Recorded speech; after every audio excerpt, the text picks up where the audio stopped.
Hi, my name is Debra R. Richardson of Debra R. Richardson LLC, and I work with you to help you clean up your vendor data, clean up your vendor processes, and pay the right vendor. Now, this week's Vendor Master File tip of the week is one more free validation for your U.S. and international vendors. And this is why it's so important. Well, you not only validate your vendors for compliance reasons to make sure they're not on any watch lists and to make sure you record the accurate legal name so you don't get penalties and fines from the IRS, but you also validate to make sure the vendor is real. So when I tell you you can add the vendor legal entity identifier or LEI number to your list of validations, I know it's not compliance related, but it can help you.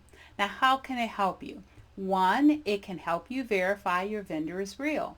So if your vendor appears in this database, that is another validation or confirmation that the vendor is real. This can come in handy if you have an international vendor that does not have an IRS 10. They don't all have those, and maybe they are in a country where there is no validation for whatever registration number they track. This is one way you can verify. Now, the second way is you can use it to verify your vendor data. So you can verify the vendor legal name, and if you search on a specific site, it will also give you their registered address and their company structure. Now, if you search and find a vendor whose LEI registration is lapsed, since they're only good for 1 year, you shouldn't reject the vendor setup request, so don't use it that way. But if you can't find them in any other resources, this can be another resource for you to validate your vendor.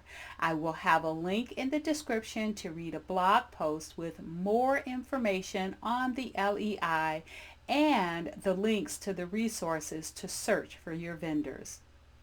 Now, if you would like more information on how to combat fraud, please go to my website at debrarrichardson.com for free tools and resources to avoid fraud, regulatory fines, and bad vendor data. So good luck, and don't forget to tune in next Tuesday for next week's Vendor Master File tip of the week.